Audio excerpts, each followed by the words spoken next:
Hello everyone, I am Sheetal Sharma and I welcome you all to my YouTube channel Get Guidance with Sheetal.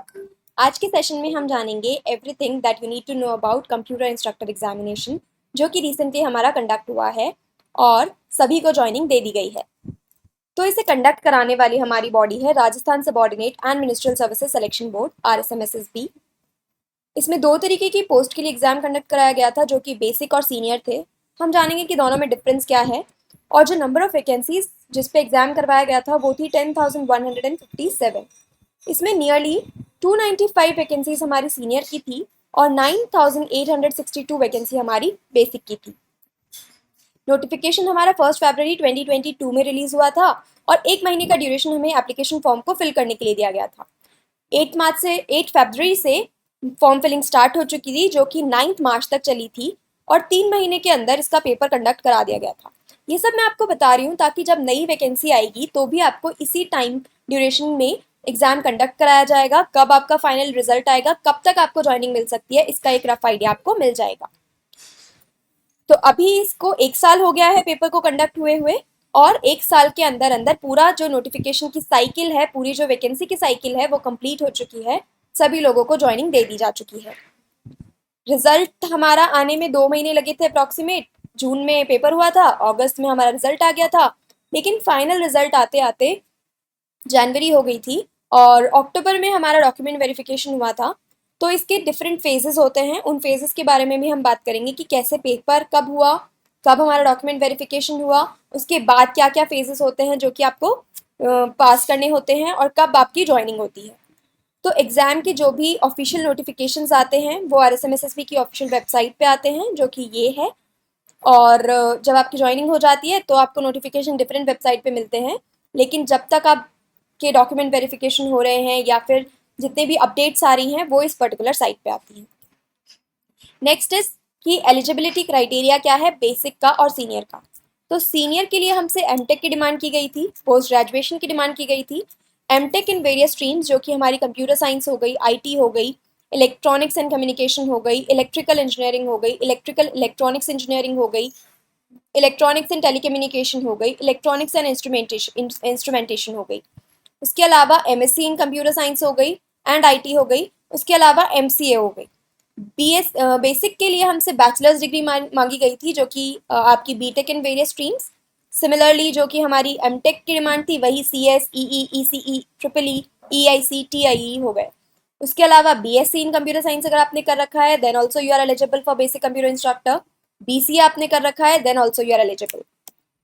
Next is what is the scheme and syllabus of senior computer instructor and basic computer instructor. Syllabus के लिए हम एक अलग से video कर लेंगे क्योंकि syllabus काफ़ी वास्ट है और दोनों कैटेगरीज के लिए अलग अलग सिलेबस था। स्कीम अगर हम देखें तो 200 मार्क्स का हमारा पेपर था, पेपर 1 एंड पेपर 2। पेपर 1 में 100 मार्क्स का था, 2 घंटे के लिए 100 क्वेश्चन थे मल्टीपल चॉइस, जिसमें हमारा जो सिलेबस कवर हुआ था वो थे art and culture, history, geography, general science and current affairs of Rajasthan. क्योंकि ये राजस्थान की वैकेंसी है तो राजस्थान पे एक पेपर जो है वो काफ़ी अच्छा खासा वेटेज हमारा राजस्थान को दिया गया था।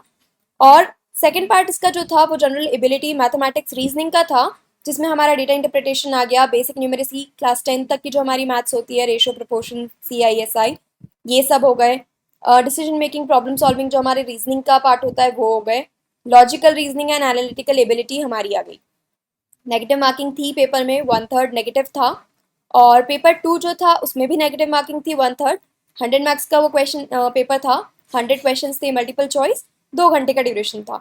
ये वाला जो पेपर था ये कंप्लीट कंप्यूटर बेस्ड था और इसमें बेसिक के लिए और सीनियर के लिए डिफरेंट डिफरेंट सिलेबस थे।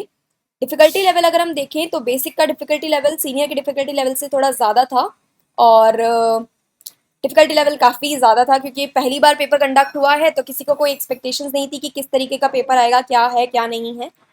और रिसेंटली अब न्यूज़ में है कि ये वैकेंसी वापस आने वाली है तो आप अपनी तैयारी स्टार्ट कर सकते हैं। इस वीडियो से आपको आइडिया लग जाएगा कि आपको अपनी तैयारी किस तरीके से करनी है। क्राइटेरिया ये था क्वालिफिकेशन का कि हर एक पेपर में, पेपर 1 एंड पेपर 2 में आपको 40% ईच क्लियर करने के लिए चाहिए कि अगर पेपर 1 में आपका 40% आया है देन और पेपर 2 में अगर आपका 40% आया है तो ही आप क्वालिफाई कर पाएंगे। लेकिन फाइनल कट ऑफ आते आते आप देखेंगे कि जनरल की मेल की कट ऑफ 101.62 आ गई है और फीमेल की 91.79 आ गई है। वेयर एज EWS SC की आप देख रहे हैं 80 80 एंड 70 70 है। तो अगर आप जनरल कैटेगरी से बिलोंग करते हैं तो सिर्फ 80 स्कोर करना is not a safe side. अगर आपको ज्वाइनिंग तक जाना है तो आपको अच्छा स्कोर करना is must. Next is after examination. हमारा अक्टूबर में जब एग्ज़ाम हमारा जून में हो गया है, सितंबर में 31 अगस्त को हमारा रिजल्ट आ गया है, तो अक्टूबर में जाके हमारा डॉक्यूमेंट वेरिफिकेशन हुआ था। डॉक्यूमेंट वेरिफिकेशन के बाद फिर से मेरिट बन के आती है। जिन बच्चों के डॉक्यूमेंट्स में दिक्कत होती है उनका नाम वहाँ नहीं होता है और जिनके क्लियर होते हैं उनकी वहाँ पे मेरिट बन के आती है। उस मेरिट के बाद आपको सेलेक्ट करनी होती है आपकी district according to your preference. 3-4 preferences आपको भरनी होती हैं। यहाँ पे हमसे पूरी 33 प्रेफरेंसेस मांगी गई थी, 1 2 3 4 करके। फिर अकॉर्डिंग टू द रैंक आपकी प्रेफरेंस के अकॉर्डिंग आपको फिर से एक मेरिट बन के आती है और आपको डिस्ट्रिक्ट अलॉट होती है। जब डिस्ट्रिक्ट अलॉट होती है तो आपकी अकॉर्डिंग टू द मेरिट वहाँ डिस्ट्रिक्ट में आपकी क्या मेरिट है वो बन के आता है। फिर आपको काउंसलिंग के लिए बुलाया जाता है। काउंसलिंग में मेरिट बेसिस पे अगर आप सिंगल वुमेन है तो आपको प्रेफरेंस दी जाती है और आपसे पहले पूछा जाता है कि आपको कौन सी जगह पे पोस्टिंग चाहिए। देन आपकी ज्वाइनिंग लेटर आते हैं और अभी करंट स्टेटस है कि सभी लोगों ने ज्वाइन कर लिया है। अगर आपको वीडियो पसंद आया तो please hit the like button and subscribe to my channel. Thank you.